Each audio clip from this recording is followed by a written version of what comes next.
Welcome to day 3 of your 21-day to handstand program. In this video, we're going to focus on anchoring the upper body, which brings more awareness to the strength behind our upper body in a handstand, as well as bringing that same strength into a crow pose, which is an essential posture to master if we're attempting to handstand. So when you're ready, we'll get to it.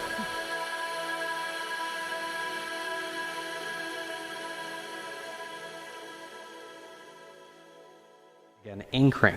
What I mean by that is connecting our upper body to our core so that eventually it's not your upper body that's actually doing all the work. It may feel like that when you're first starting to handstand, but all the work wants to be done from your core strength. That's where your real power is coming from. The upper body and the lower body are just in alignment with that strength that you're coming from with the core. So one of the techniques that we focus on first is attempting to keep your elbows in a chaturanga position. So all these next drills are going to focus on just that, essentially fixing your chaturanga. So when we're ready, we'll get started at the wall. So standing arm's length distance, and again, just drawing the fingertips a little bit lower than the shoulders. And as we start dropping into our chaturanga, we'll often come into a more push-up type position.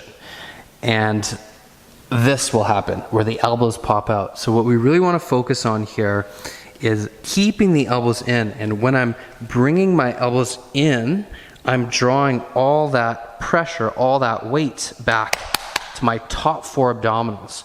So the real strength and the building of the strength into the upper body is transferring all that strength back to the top 4 abdominals. And through that, you're strengthening your intercostal muscles. You're still finding that real good engagement to the upper body and to the upper back.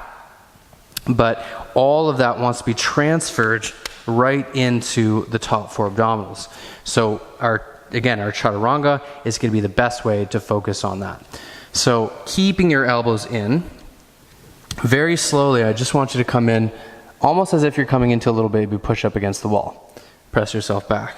Again, seems simple enough. Let's see if we can aim for anywhere between 30 and 50. 30. And challenge yourself a little bit here too. You can maybe take the hands off and attempt to catch yourself as you get a little bit closer to the wall.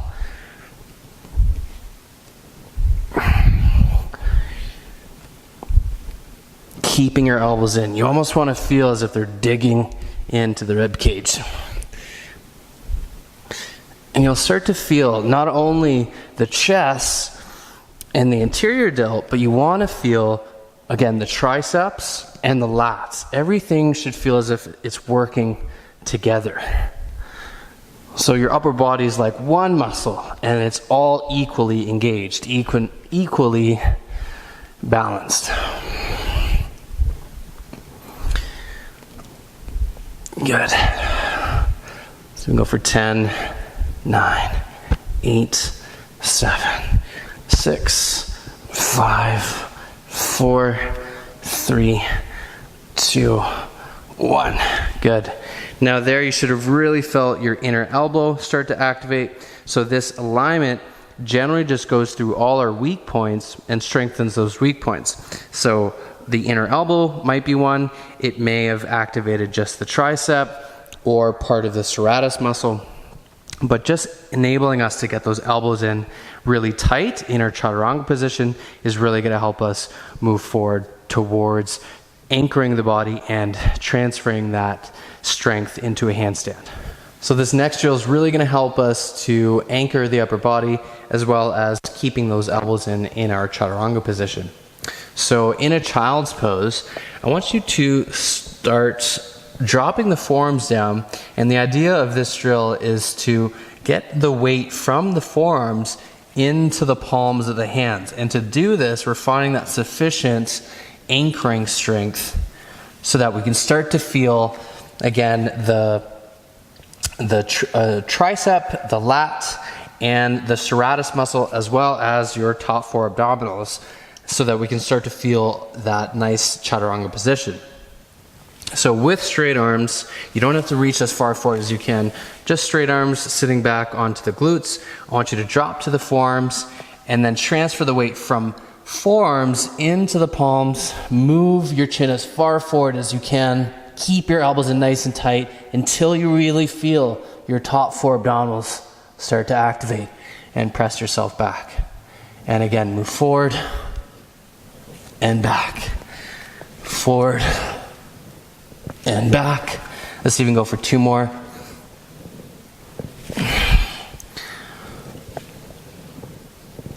And back. Good. Again, you can shake out the wrists. If you need to work on shoulder mobility, again, I suggest you check in with that shoulder mobility. We'll see if we can do the same thing, except we'll just step it up a level higher. This time, moving forward, I want you to inhale as far forward as you can, moving forward, and then we'll come up into a nice Cobra position. If you don't have that lumbar flexion, then maybe just staying nice and low. But even from here with my abdominals onto the mat, I want to look for that strength of my upper back, my triceps, not my elbows out here, but elbows in to press myself all the way back. So inhale forward and back. Again, I don't have to go all the way up. I can just move forward and move back. Move forward and back. If you can, Cobra, keep your elbows in nice and tight and back. Let's go 2 more. Keep those elbows in. Pay attention to your elbows. And back. Beautiful. Good. And one more drill here. I'll show you a modification for this last progression of our hover. So it's essentially coming from a downward facing position.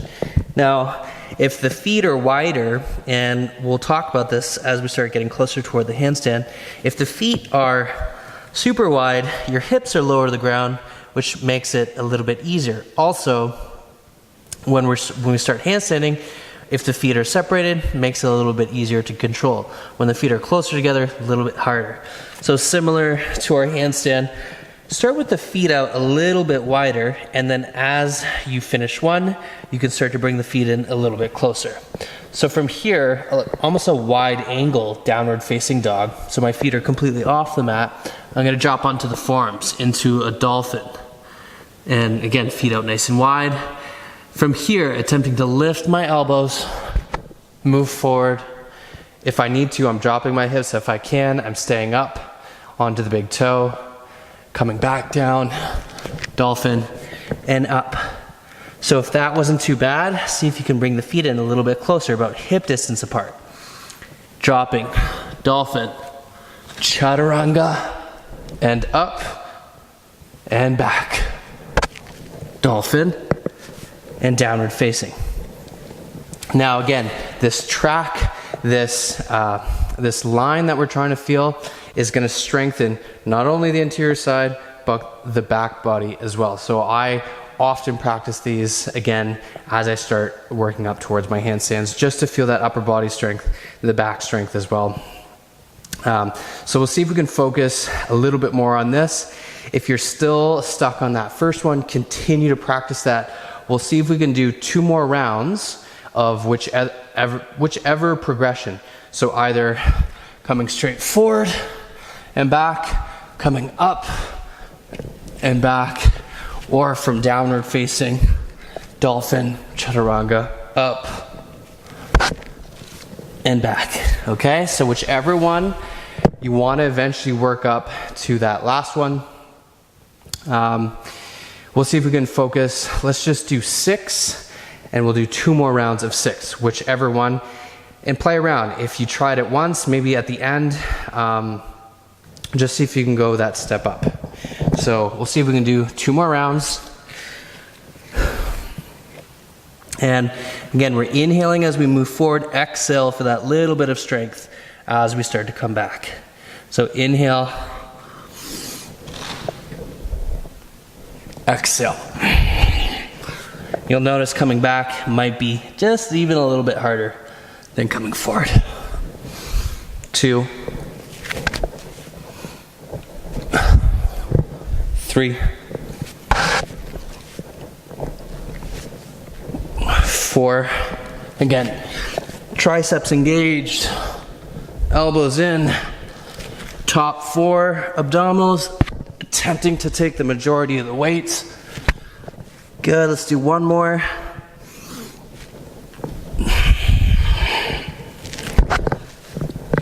Beautiful. Whew. Arms are tired. Again, we'll focus on that wrist mobility. Beautiful. We'll see if we can do one more round, and again, either picking the initial level 1 version, the 2 version, or the 3. Eventually, we'd like to work up to number 3. Again, a lot of this work we're trying to consistently work on as we get closer to the handstand. So if you're on day 10 and you have a couple minutes to spare, check in with your hovering, check in with your shoulder mobility, check in with your wrists. So when we're ready,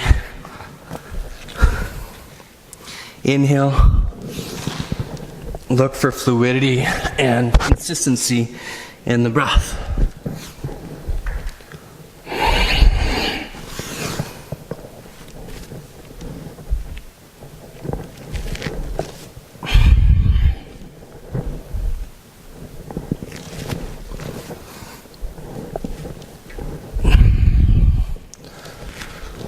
So we can go for one more.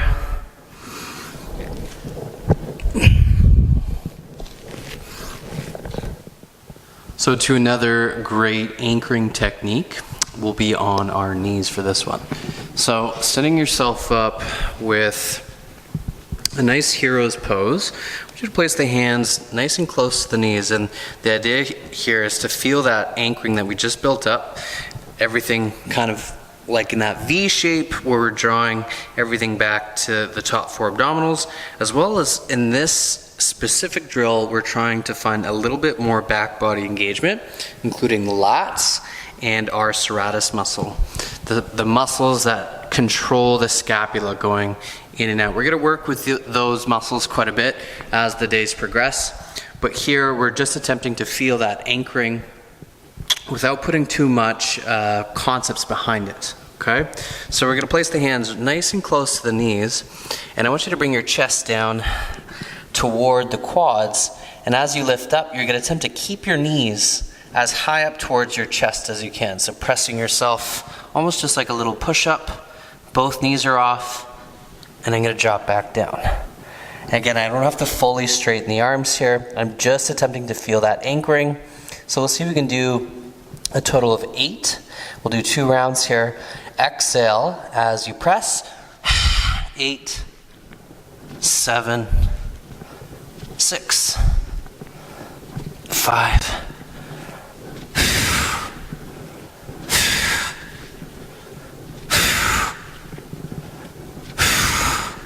Good. Again, let's work on some wrists.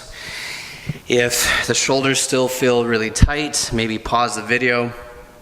Make sure that the shoulders feel nice and loose. And one more round of 8.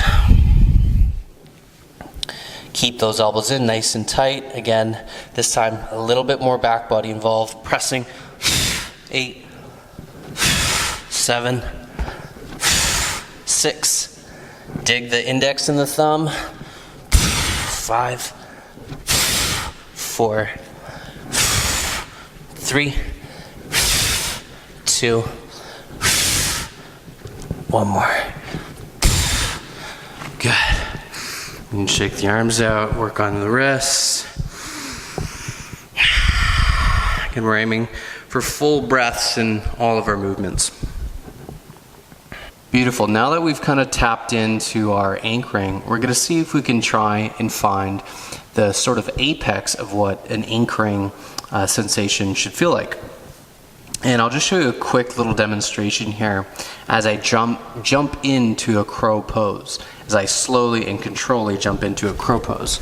So typically in the anchoring position, You don't necessarily need the arms straight. All you're really looking for, again, is to anchor that upper body so that the rest of the body is connected. Eventually, from here, I can straighten my arms and come up into a handstand. But that anchoring sensation can really be felt from your crow. So, we're not gonna try that today, but we're gonna see if we can eventually work up the strength to try and get there. So working on our crow pose is essential for multiple reasons. We start to feel that anchoring sensation, and then we also start to feel this tucking sensation, which I'm doing now, where I'm attempting to pull my inner thigh and my quad back toward the hip and connecting it with my core. So it's as if when I'm in my crow pose, I'm actually suctioning up or in, drawing my lower body back toward the midline, which is something I want to do with the upper body as well. So the anchoring sensation is drawing everything back to the core, and the tucking sensation is pulling everything back to the core. So again, everything is generated from the core. So the first thing you want to do to work on your crow pose, and even if you've done your crow before and you've managed to get the knees way up into the armpits, that's great. But I want you to try these simple modifications first, just to bring more control as you start to enter your crow. So here, I want you to really attempt to lower the elbows as low to the ground as you can, and then see if you can hook the triceps, the back of the arm, towards your shin. And then from here, we're always starting by lifting the heels up and then lifting the hips just slightly higher. So it feels as if we're carrying that weight a little bit more forward.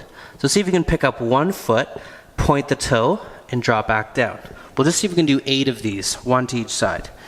Lift the heels, lean, pick up the foot, and drop. Beautiful. And drop. You can start inhaling as you come up. Drop. Drop. Lift heels, lift the hips, drop.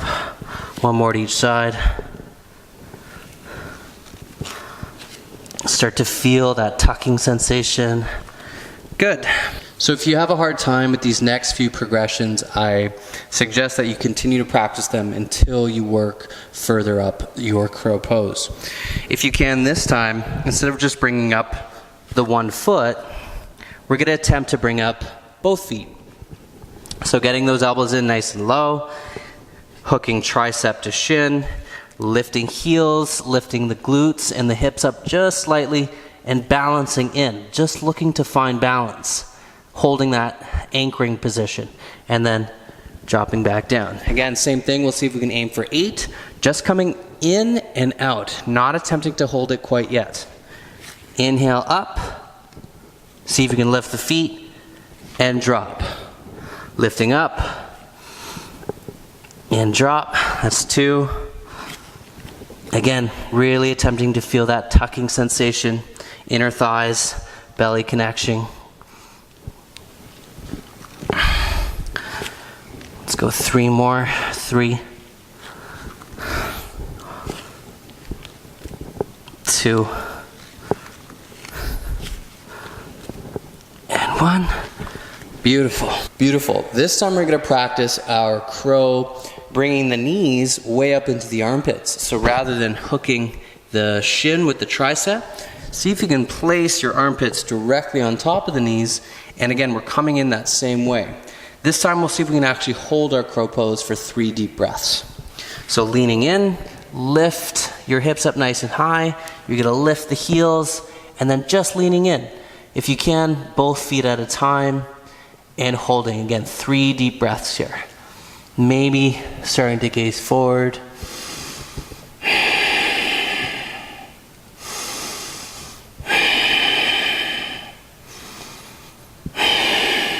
And slowly dropping out. Beautiful. So again, as we're into a crow, we're focusing on those 2 different parts. That tucking, where I'm pulling and drawing my inner thighs back toward the hips, and feeling my anchoring, feeling the ground, attempting to really feel the earth as my fingertips are digging into the mat. We'll see if we can do this 2 more times. So just simply holding our crow. Again, if you're having a hard time with this one, maybe coming back by hooking the tricep to the shin. And it's just a matter of time, guys. So a week's practice of hooking to the shin, you should get up nice and easy with the knees into the armpits. So choosing the crow of our choice, we're gonna come up. And again, if you can, gazing forward and pulling inner thighs back to hips, feeling the abdominals and the low back start to engage.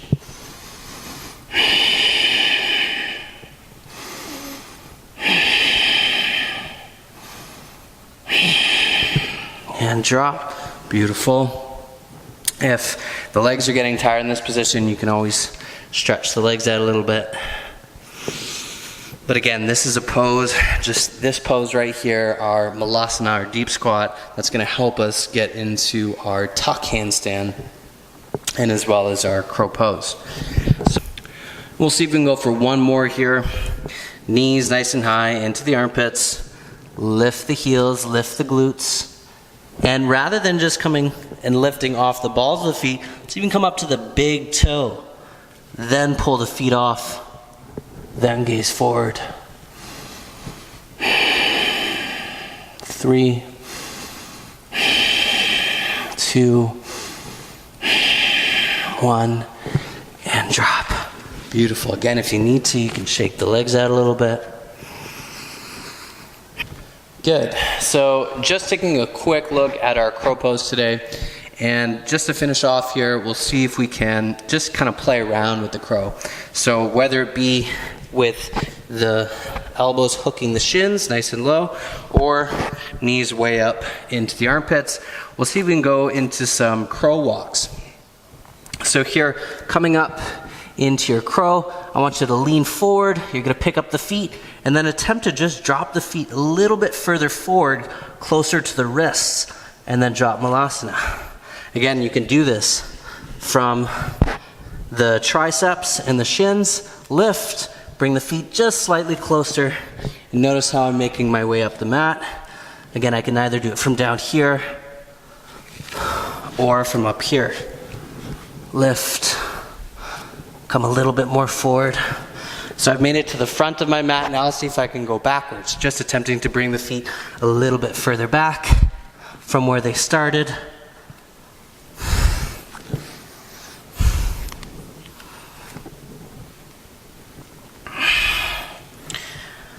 And breathe. Again, feel that juicy, meaty part.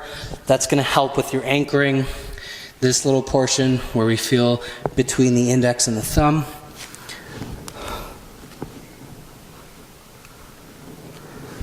Beautiful. We'll see if we can go for 1 more here, all the way to the front of your mat and all the way back.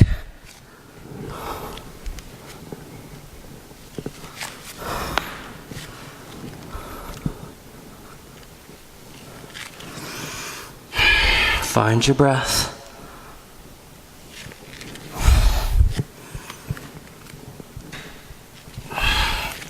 Beautiful, all the way back.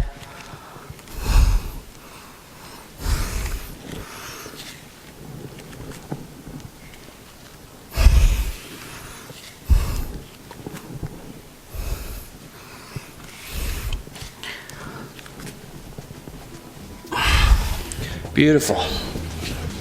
So that makes up for your day 3 of anchoring your upper body and entering your crow pose.